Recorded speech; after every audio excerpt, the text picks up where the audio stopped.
video will explain how to send, receive, and reply to chats on a mobile device using the chat app. The previous video explained how to do this on a computer using chat in a browser. Before we get started, there are 3 important points you'll need to remember. First, you will not receive any chats or chat requests if you have never opened the chat app. So if you haven't even opened the chat app yet, or haven't even downloaded and installed the chat app, stop this video and watch the Get Google Chat on your mobile device video. It's linked in the description below. The second point is you can send a direct message in chat internally, meaning to one or more people within ASA or the diocese. You can also direct message or chat externally with someone outside of ASA or the diocese, as long as they have a Google Workspace account or a Gmail account. However, you cannot do both internally and externally within the same direct message. In order to do both internal and external messages, you would need to set up a space and send messages via the space. And finally, the third point is that the first time you direct message someone in chat, they will need to accept your message request before you can chat with them. And this works both ways. You will also have to accept chat requests from senders the first time they direct message you. And this is to protect you from receiving direct messages from random people you don't know. So it's important to make sure that you know the person who is sending you a direct message and that the message makes sense before you accept those message requests. Now, remember, you will turn on your notifications up in the settings menu, and we find that in the pancake stack at the upper left, so those 3 lines, and you tap those, then you tap settings, and right here at the top where it says mobile notifications, that is where you turn on your mobile notifications just by tapping that toggle switch and turning them on or off. Now that we've covered those important details, let's move on to sending a chat. So here I am in my chat mobile app. You can see I'm on the home screen. To get started sending a direct message, just simply tap the new chat button at the bottom right. It's that big white button with the message and the plus sign. And you just simply either start selecting people from a list of contacts that you've already sent messages to or received messages from, or you can start entering them yourself. So we'll send this to both the lower campus and the upper campus. You can see I just keep entering names and it just keeps stacking them up. So let's go back just a minute to see what our other options are. You can also send a message to a group. So say I want to send a message to the All Saints Academy or to All Saints Academy, all staff. So there you can see I can select that group. I have discovered, however, that sending messages on the chat mobile app, when you are addressing the group, you have to be very exact with it. So you have to include all the spaces in the name. Just starting to type the email address for that group doesn't seem to work as well in the mobile chat app like it does on the desktop chat app or in Gmail. So you can find the group lists in the Employee Tech Guide, which is in Chrome, either in your ASA or DOGR bookmarks folder. And on that page, you'll go to the resources page and then scroll down to the Google Workspace for Education section, and then you'll find using groups to send email. I will link that groups list in the description of this video just so that you have it for easy access. So anyway, let's get back here. I'm going to go back from there. Let's go ahead and address this to the lower campus. We're going to let the lower campus know that little Mary has an upset stomach. So these are the only people I'm going to send this particular message to. When you're finished addressing it, you can either click the done button up there at the upper right, or down in our keyboard, there's a check mark there at the lower right. So either one of those is going to take you to the next page. So now we can see all of the texts or direct messages, I should say, that we have sent to this particular recipient, to the lower campus office. So I'm going to let them know that little Mary has a tummy ache. So they know why she's coming to the office. Now, I have some additional options rather than just sending a basic text message. That would certainly get the job done. But if I want to add something other than that, I have some options. You'll notice that plus sign in a circle to the left of the text field. If I give that a tap, I can see I can add photos. I can open my camera and take a photo. I could add a GIF, a Meet link. I could add files from my phone as well as files from Google Drive. I can format that text if something needs to be bold or italic. And I can also send a calendar invite. I'm not going to do any of those things at this time, but you feel free to experiment with them. I'm going to tap anywhere outside of that menu to make that menu go away.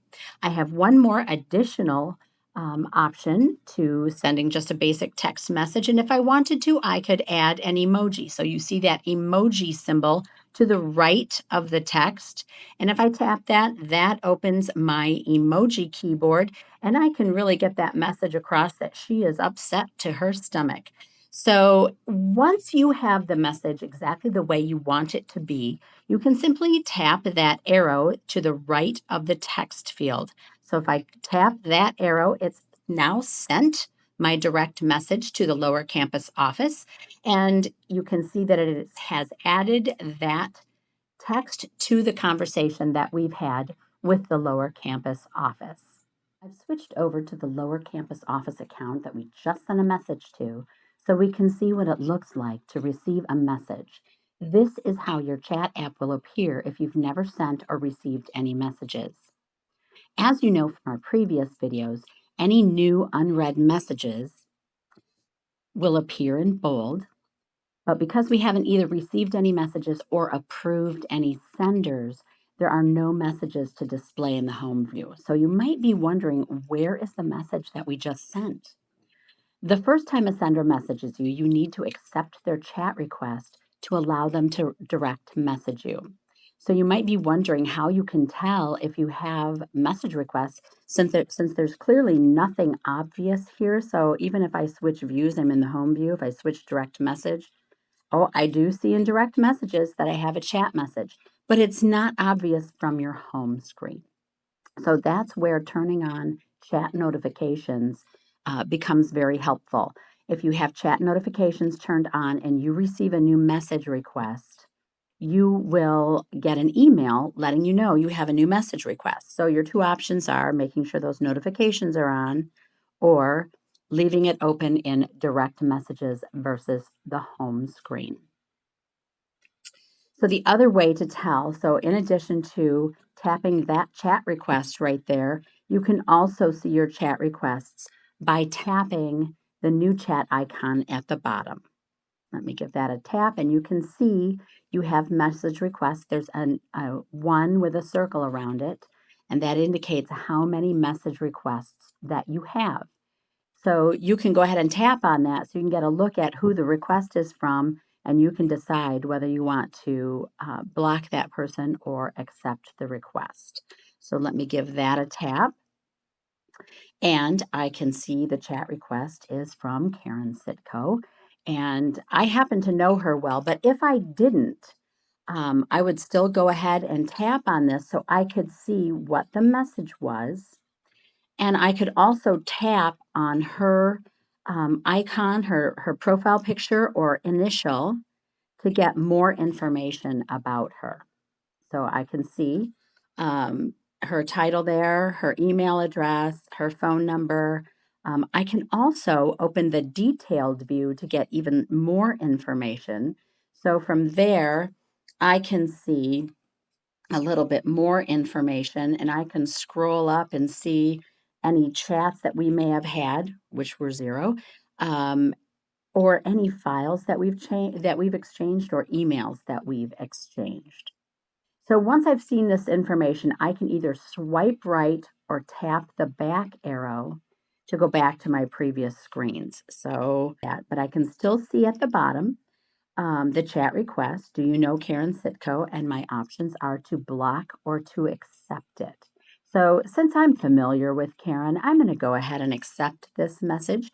But if you didn't know the sender and the message did not make sense to you, I would encourage you to block it. So we've accepted that chat request at the bottom. So now my message is open and I have some options for how I wish to apply. By long pressing on the message, so I'm going to long press here, you'll see I have options for just responding with an emoji. So I could tap one of those emojis, or I could have also clicked on the emoji keyboard like we've done in the past to select a different one. In addition, I'm going to long press it again. You'll see I have these other options. So I can include the quote of the chat in my reply to the sender. I could mark this as unread. I could star it so I could find it easily again. I could forward it to my inbox, my email inbox. I could add it to my tasks if I use Google Tasks.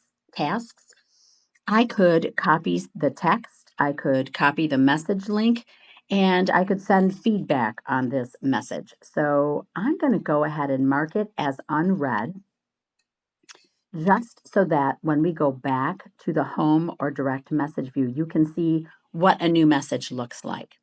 But you can see at the bottom here, in addition to long pressing it, I could just quickly reply using one of the suggested replies. They're not really appropriate, so I'm not going to use those at this time. So let's click the back arrow to go back to the home or direct message screen. So we were previously at the direct message screen, so that's what it took me back to. You can see now that because I marked that message as unread, it is now in bold in my direct message screen. If I tapped on the home screen, again, it would still be in bold because it doesn't think I've opened it yet. So you have some options as well when you have a new message. So now that you've accepted this sender, you'll just automatically get new messages in your home or direct message screen. So again, I can long press on the message and I get some options. So I can mark it as read or unread. I could mute the conversation, meaning it's not going to notify me. I could turn off notifications for this message or for all messages. I could hide the conversation, which means that I won't see this conversation anymore, but all of the others who are on this chat will continue to see it. Or I could block the conversation, which prevents all of the other person from sending you messages or interacting with you. So you're basically blocking the sender. Again, tapping outside this message will close it. So those are all the actions you can take before you open a new chat.